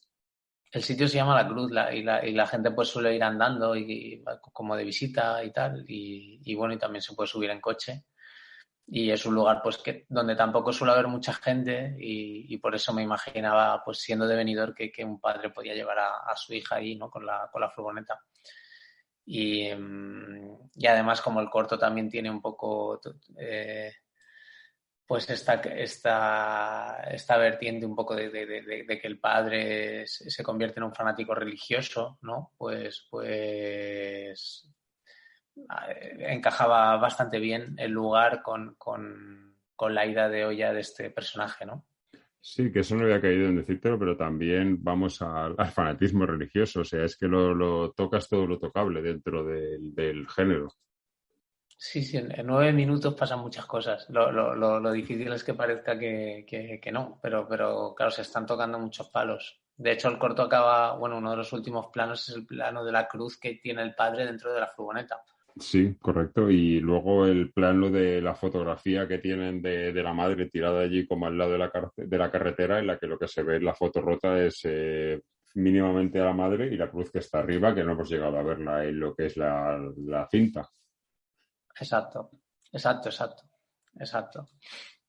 Exacto, pero sí, la cruz existe. Sí, sí que es cierto que aparece en algún plano general cuando cae la furgoneta al acantilado y tal, y poco más, pero sí, no se muestra la cruz en su esplendor porque es que para acceder a la cruz no puedes acceder en coche. O sea, tienes que los últimos 100 o 200 metros tienes que ir andando. A mí me has dado ganas de ir a verla, ¿eh? Yo tengo que ir a ver esa carretera y esa cruz porque es lo que te digo. O sea, ¿cómo puedes ser capaz de escribir un guión de 9 minutos que cuente tantas cosas y que tenga tantas referencias y tanto... Porque escribir un guión, no sé si serás de mi opinión, pero escribir un guión cuando más pequeño es el guión, cuando más corto, quiero decir, más difícil es. No es más difícil escribir una historia de 2 minutos que cuente algo que una de 2 horas. Pues, sí, sí, sin duda. Lo único, a ver, tiene sus partes más complejas y más sencillas. Es muy complejo contar en poquito tiempo una historia y hacerla entretenida, porque tienes que elegir muy bien lo que desechar y lo que no y tal. Pero lo bueno del corto también es que todo es muy manejable, ¿no? Más que en un largometraje. En un largometraje hay cosas que prácticamente que se escapan a tu control, ¿no? Porque es imposible manejar todo Sí. en tanto Sí, espacio de bueno, pero tiempo. ya incluso dentro del cortometraje pienso que es más difícil escribir un cortometraje de 9 minutos que uno de 20. Sí, eso sin duda, eso sin duda. Eso está clarísimo. Yo de hecho soy bastante defensor de los cortos, valga la redundancia, o sea, de menos de 10 minutos, porque sí, es que el formato es como que normalmente las historias que una historia de un corto normalmente se puede resumir en ese tiempo. O sea, bueno, yo he hecho también cortos de 15 minutos y más largos también, pero bueno, con los que estoy más contento son con los que duran menos de 10 minutos. También son los que mejor suelen funcionar con la audiencia, por varias razones en general, ¿eh? O sea, porque también luego echa la ley, echa la trampa, o sea, también, o sea, y vamos, que hay excepciones maravillosas, hay cortometrajes de 30 minutos maravillosos, pero se hacen muchos cortometrajes y muchos de ellos pues creo que sí que se podrían resumir, como también pasa con las películas, ¿eh? Que también te ves muchísimas películas de 3 horas que dices, ostras, ojalá me lo hubieran contado en 2, ¿no? Sí, pero desde luego escribir cosas cortitas es complicado, te digo, porque yo he llegado hace poco a esa conclusión y con el último corto que yo escribí me empeñé en que tenía que estar sobre los 5 minutos y me costó encontrar una historia, o sea, que es complicado escribir algo de ese tiempo. Tienes que darle más vueltas y tomar más decisiones y quitar, que al final es positivo porque cuanto más quites en guión, pues más tiempo vas a tener en rodaje para hacer los planos que requiera contar esa historia. Porque luego, además, si el guión es muy largo, probablemente lo tengas que recortar en montaje. Y porque si el guión es muy largo, también pienso yo que puedes aburrir al espectador porque va a tardar más en arrancar la historia. Sí, depende de dónde metas los primeros giros, ¿no? Y los primeros puntos de anclaje del espectador, pero en general sí, porque las presentaciones es lo que más se suelen extender, ¿no? Sí, correcto, totalmente de acuerdo. Pues una cosita más, la escena final del corto, por ir finalizando puntos, claro, lo de la furgoneta, quiero pensar que eso sí que es postproducción, ¿no? Aunque no lo parezca porque está muy bien integrado. ¿No tirasteis una furgoneta desde allí arriba? No, está hecho en digital, está hecho en digital. Recreamos la montaña con fotos y tal, y la furgoneta creo recordar que está hecha en 3D, que la hicieron Virtual Art, que son el mismo estudio que ha hecho los efectos de la película. O sea, que no es digital la furgoneta, que es digital la montaña incluso en esa escena. Sí, es digital, es todo digital. O sea, es todo digital. Lo que es el plano general es todo digital, me refiero a la composición.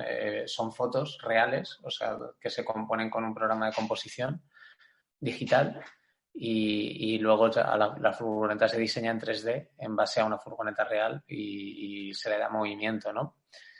Pero sí, cuando se dice que se hace en digital no quiere decir que esté todo recreado en 3D. O sea, quiere decir que en 3D me refiero sin utilizar imágenes reales, sino que... Sí, que no es vídeo, que no es una filmación, que es imagen fija. Pues funciona a la perfección. La verdad es que funciona muy bien. Y bueno, no sé, Alberto, no sé si nos queda algo más que analizar sobre el corto. Llevamos unos 30 minutos hablando sobre un corto de 9. Yo estaría más tiempo hablando sobre él e incluso sobre más cortos de tu carrera, que eso lo haremos más adelante cuando vayan estando en abierto, porque tienes cortos que a mí me maravillan, aparte de este. No sé si tú quieres añadir algo más al respecto de este trabajo o incluso de tu película, que es la que espero que todos vayan a ver.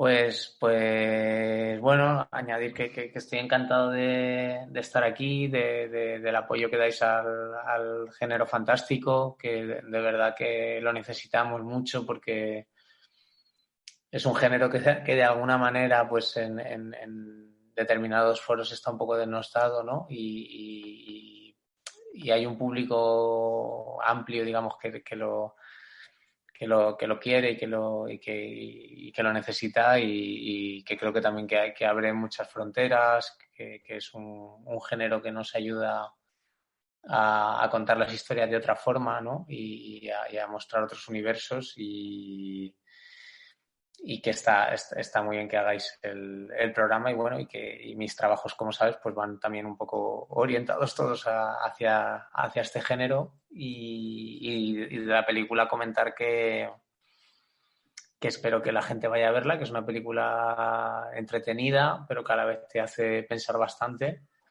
aunque te mantiene todo el rato en tensión, que estás esperando saber ahí lo que va a pasar. Pero que bueno, que tiene un planteamiento bastante original y que mola ver personajes cotidianos que podemos ver aquí en el día a día en nuestra tierra metidos en una historia fantástica, ¿no? Como la de Visitante. Sí. O sea que espero que vayan a verla y bueno, y el corto de la cruz, como he dicho, pues lo podéis ver en YouTube y si os gusta, pues luego a ver si os animáis a ir al cine a ver la peli. Pues esperemos que sí, Alberto. Y bueno, decirte una cosa sobre la película que no te dije cuando la vi, que estabas tú en la sala. Hay una cosa muy interesante respecto a cómo se hacen los trailers en este país, sobre todo de cine fantástico, que normalmente ves un tráiler y vas a ver la película y ya está todo contado. No te va a sorprender nada, no vas a ver nada que no hayas visto ya. Y vuestro tráiler, la verdad es que cuenta lo suficiente para que sepas cuando vas al cine lo que vas a ver, pero te cuenta lo suficientemente poco para que te siga sorprendiendo la historia y te siga dando alegrías. Ya, pues Jopo, muchas gracias, Domingo, sí, porque cuesta elegir, cuesta elegir escenas para ver cómo hacer atractivo el tráiler y sin desvelar los giros del guión. Pues lo tiene. Este tráiler tiene lo justo para que a mí me apetezca ver la película, que diga, quiero verla, me apetece verla, aunque no fuera el caso de que conozco tu filmografía y me apetecía también por eso, aunque no te hubiera conocido, no hubiera visto tus trabajos anteriores, me apetecía verla viendo el tráiler y aún así no fue un tráiler que me reventó la película, con lo cual bravo por el montaje del tráiler.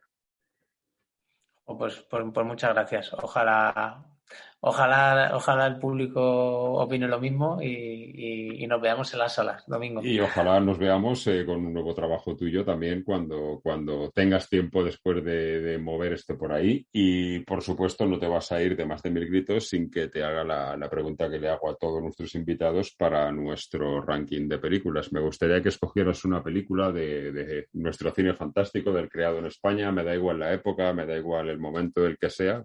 Una película que a ti te aporte, que te guste, que te aporte algo o simplemente que te apasione. Pues te voy a decir Arrebato. Muy bien. Una elección excelente. Una película rara donde las haya, pero una gran película. Sí, es una película que a mí me ha marcado mucho y de hecho en Visitante pues hago algún guiño, aunque no se nota prácticamente, pero sí que sí, me parece súper interesante cómo plantea el metacine y cómo plantea el cine como si fuera de alguna forma como si nos vampirizara, ¿no? Sí, como si fuera una droga, que es lo que es realmente para algunas personas, entre las que creo que estamos los dos. Exacto, por eso pues creo que es una bonita película para elegir y para reivindicar y que el que no la haya visto, por favor, que la vea. Pues sí, esa película fue la que te vampirizó a ti. Yo tengo que decirte, mira, el programa anterior, que el número 13, que este es el programa 14 que hicimos, iba sobre Arrebato, y yo siempre digo que esta película es una película que o la amas o la odias, y que yo he estado en los dos lados. Yo la primera vez que la vi pensé que esto era una basura infumable, y la segunda vez que la vi 5 años después, con mucho más bagaje de haber visto mucho más cine, me pareció encantadora. Sí, es una película, es que es tan peculiar y